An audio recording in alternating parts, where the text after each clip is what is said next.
Hello everybody, this is तार अब्बास और आप सब देख रहे हैं गोहाश नेटवर्क्स पे आज एक अहम खबर आप तक हम ला रहे हैं। कर्नाटक की राजनीति में आज भूचाल आ गया। गवर्नर थावरचंद गहलोत ने सिर्फ 3 सेंटेंसेस पढ़े और असेंबली से वॉकआउट कर दिया। पूरे हाउस में सन्नाटा छा गया। असल में गवर्नर ने सरकार की लिखी हुई पूरी स्पीच पढ़ने से इनकार कर दिया। जैसे ही उन्होंने बोलना शुरू किया, कांग्रेस एमएलएज ने उन्हें घेर लिया और प्रोटेस्ट शुरू कर दिया। गवर्नर ने बस इतना कहा कि उनकी सरकार डेवलपमेंट के लिए कमिटेड है और जय कर्नाटका बोलकर बाहर निकल गए। इस पर सीएम सिद्धरामैया भड़क गए हैं। उन्होंने इसे इंसल्ट टू द हाउस बताया है। सीएम का कहना है कि गवर्नर सेंट्रल गवर्नमेंट के पपेट की तरह बिहेव कर रहे हैं, क्योंकि उन्होंने स्पीच के उन 11 पैराग्राफ्स को पढ़ने से मना कर दिया था जिनमें मोदी सरकार की बुराई की गई थी। अब कांग्रेस इस मामले को सुप्रीम कोर्ट ले जाने की तैयारी में है। This video is sponsored by Mahalakshmi Jewelers, Mannur Multi-Speciality Hospital, KBN University, Kebab Corner Restaurant and Banquets, Imran Silk House, Archery Group of Institutions, and by Ideal with G.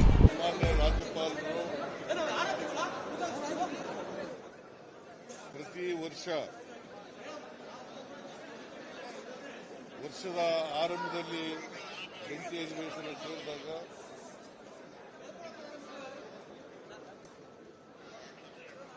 ಮತ್ತು ಹೊಸ ಸರ್ಕಾರ ಬಂದಾಗ ಜಂಟಿ ಅಧಿವೇಶನ ಉದ್ದೇಶಿಸಿ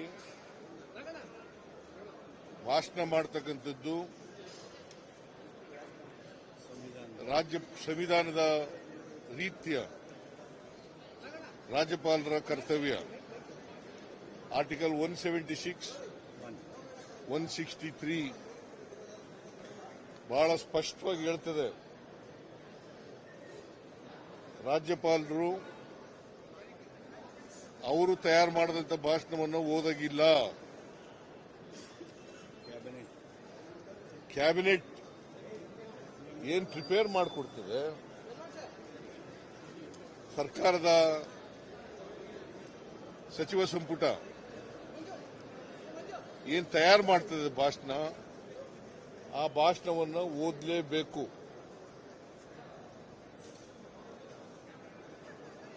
ಇವತ್ತು ಜಂಟಿ ಅಧಿವೇಶನ ಕರೆಯಲಾಗಿದೆ. ಯಾಕಂದ್ರೆ ಇದು ಮೊದಲನೇ ವರ್ಷ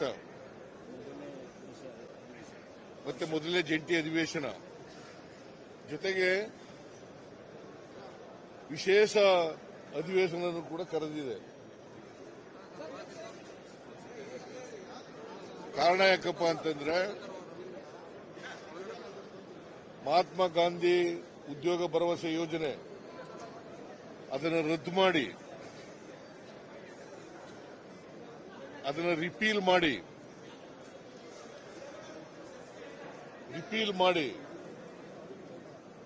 ವಿ.ಬಿ.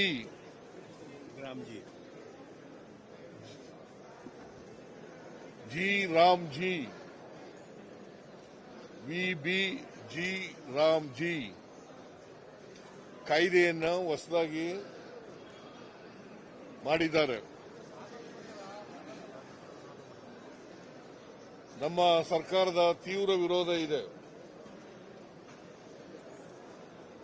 ಒಂದು, ಮಹಾತ್ಮ ಗಾಂಧೀಜಿಯವರ ಹೆಸರನ್ನು ತೆಗೆದುಹಾಕಿರ್ತಕ್ಕಂಥದ್ದು. ಎರಡನೇದು, 20 ವರ್ಷಗಳ ಹಿಂದೆ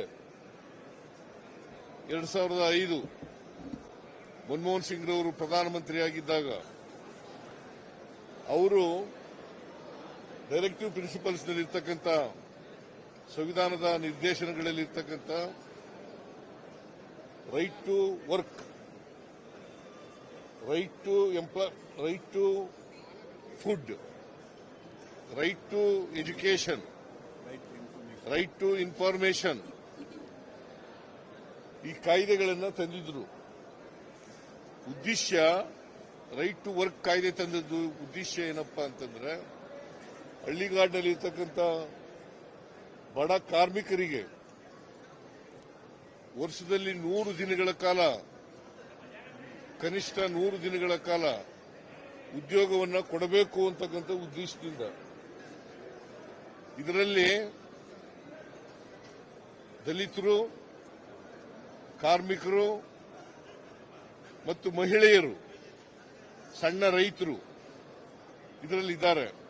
ಈ ಉದ್ಯೋಗ ಪಡ್ಕೊಳ್ತಕ್ಕಂಥ ಕೆಟಗರೀಸ್ನಲ್ಲಿ ಇವರೆಲ್ಲರೂ ಕೂಡ ಇರ್ತಕ್ಕಂಥ ಇದು ವಿಶೇಷವಾಗಿ 53% ಮಹಿಳೆಯರಿದ್ದಾರೆ, 28% ದಲಿತರಿದ್ದಾರೆ. ಇವ್ರಿಗೆ ಉದ್ಯೋಗ ಕೊಡ್ತೀವಿ ಅಂತಕ್ಕಂಥ ಖಾತ್ರಿ ಇಲ್ಲ. ಅವರು ಕೇಳಿದ ಜಾಗದಲ್ಲಿ ಅವ್ರ ಊರಿನಲ್ಲೇ ಅಥವಾ ಅವ್ರ ಜಮೀನುಗಳಲ್ಲೇ, ಸಣ್ಣ ರೈತರಾದ್ರೆ ಅವ್ರ ಜಮೀನುಗಳಲ್ಲೇ ಅವರು ಕೆಲಸ ಮಾಡಬಹುದಾಗಿತ್ತು. ಇದನ್ನ ರದ್ದು ಮಾಡಿದ್ದಾರೆ. ಯಾಕಂತಂದ್ರೆ ಈಗಿನ ವಿಬಿಜಿ ರಾಮ್ಜಿ ಕಾಯ್ದೆನಲ್ಲಿ ಕೇಂದ್ರ ಸರ್ಕಾರ ತೀರ್ಮಾನ ಮಾಡಬೇಕು. ಕೇಂದ್ರ ಸರ್ಕಾರ ಎಲ್ಲಿ ಕೆಲಸ ಮಾಡಬೇಕು ಅಂತಂದ್ರೆ ಅಲ್ಲಿ ಮಾಡಬೇಕು. ಅವರು ತೀರ್ಮಾನ ಮಾಡ್ತಾರೆ ಎಲ್ಲಿ ಕೆಲಸ ಮಾಡಬೇಕು ಅನ್ನೋದನ್ನ ತೀರ್ಮಾನ ಮಾಡ್ತಾರೆ. ಆಮೇಲೆ 365 ದಿನಗಳು ಯಾವಾಗ ಕೆಲಸ ಕೇಳಿದ್ರು ಕೊಡಬಹುದಾಗಿತ್ತು,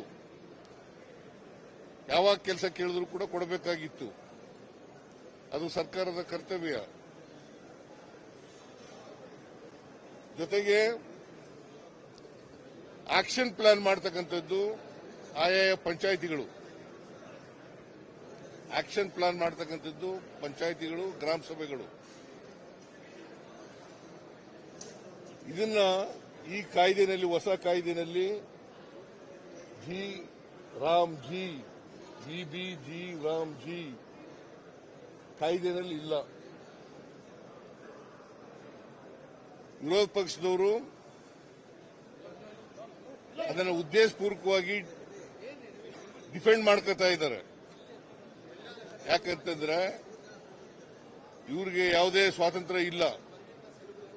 ವಿರೋಧ ಪಕ್ಷದವರಿಗೆ ಕೇಂದ್ರ ಏನ್ ಮಾಡಿದ್ರು ಕೂಡ ಅದನ್ನ ಮಾಡಬೇಕು ಅಂತಕ್ಕಂಥದ್ದು, ಅದನ್ನ ಒಪ್ಕೋಬೇಕು ಅಂತಕ್ಕಂಥದ್ದು, ಅದನ್ನ ಸಮರ್ಥನೆ ಮಾಡ್ಕೋಬೇಕು ಅಂತಕ್ಕಂಥದ್ದು ಇವರಲ್ಲಿ ಇರ್ತಕ್ಕಂಥ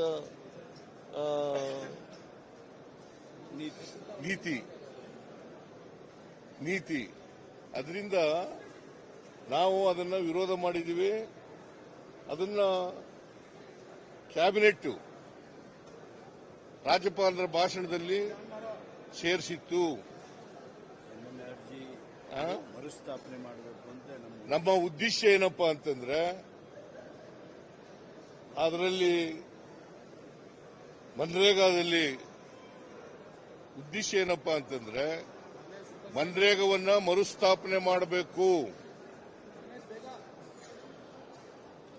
ಈಗ ತಂದಿರತಕ್ಕಂಥ ಹೊಸ ಕಾಯ್ದೆಯನ್ನ ರದ್ದು ಮಾಡಬೇಕು. ನಮ್ಮ ಪಕ್ಷದಲ್ಲಿ ಮತ್ತು ಸರ್ಕಾರದಲ್ಲಿ ತೀರ್ಮಾನ ಮಾಡಿದ್ದೀವಿ.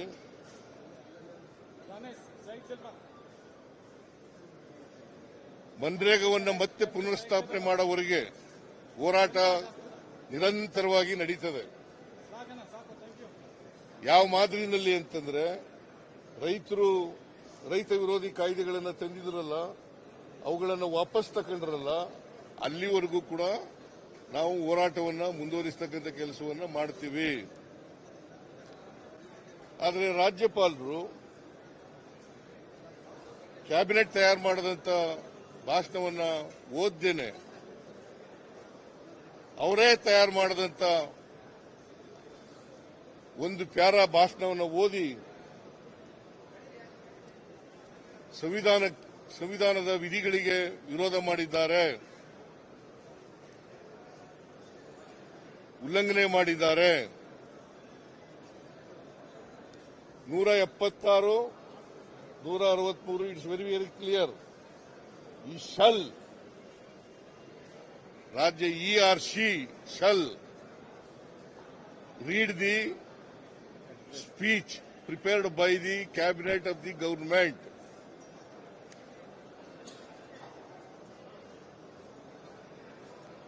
ಇದು ಇರ್ತಕ್ಕಂಥ ವಾಸ್ತವ ಪರಿಸ್ಥಿತಿ. ಇದು ಸಂವಿಧಾನದ ಉಲ್ಲಂಘನೆ ಆಗಿದೆ.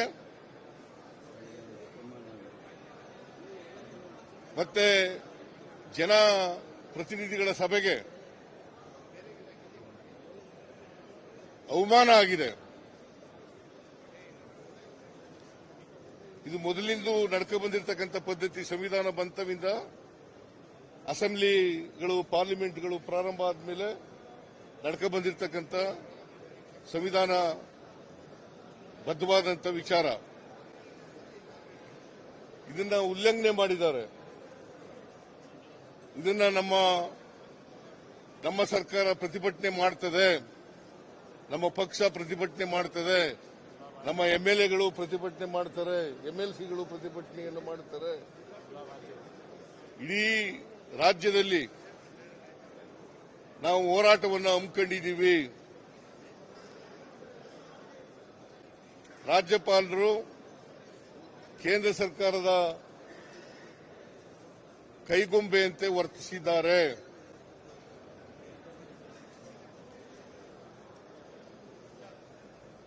ಕೇಂದ್ರ ಸರ್ಕಾರ ಅವರ ಮಾಡಿರ್ತಕ್ಕಂಥ ತಪ್ಪನ್ನು ಮುಚ್ಚಿಕೊಳ್ಳಲಿಕ್ಕೋಸ್ಕರ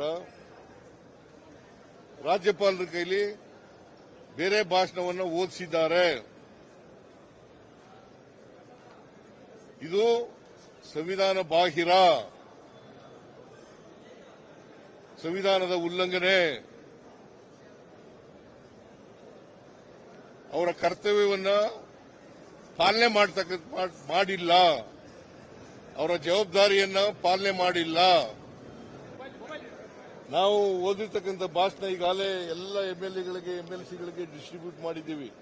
ನಾವು ತಯಾರು ಮಾಡಿದಂಥ ಭಾಷಣ, ಸರ್ಕಾರ ಕ್ಯಾಬಿನೆಟ್ ತಯಾರು ಮಾಡಿದಂಥ ಭಾಷಣ ಎಲ್ಲ ಎಂಎಲ್ಎಗಳಿಗೆ, ಎಂಎಲ್ಸಿಗಳಿಗೆ ಡಿಸ್ಟ್ರಿಬ್ಯೂಟ್ ಮಾಡಿದ್ದೀವಿ.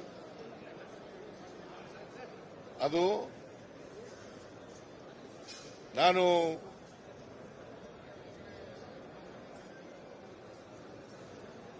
ಮತ್ತೆ ನಿಮ್ಮ ಜೊತೆ ಮಾತಾಡ್ತೀನಿ. ನಾನು ಗಾಂಧೀಜಿ ಹೆಸರನ್ನು ಕೂಡ ತೆಗೆದುಬಿಟ್ಟಿದ್ದಾರೆ.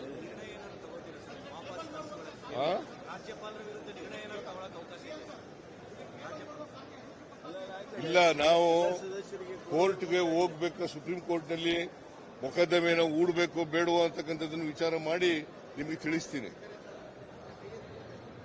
तो ये थी एक अहम खबर जो आप तक हमने पहुंचाई है, और देखते रहिए गोहाश नेटवर्क्स और आप सबका प्यार देते रहिए. Like, share and subscribe. This video is sponsored by Mahalakshmi jewellers, Mannur multi speciality hospital, KBN university, kebab corner restaurant and banquets, Imran silk house, अर्चरे group of institutions, and by ideal with ji.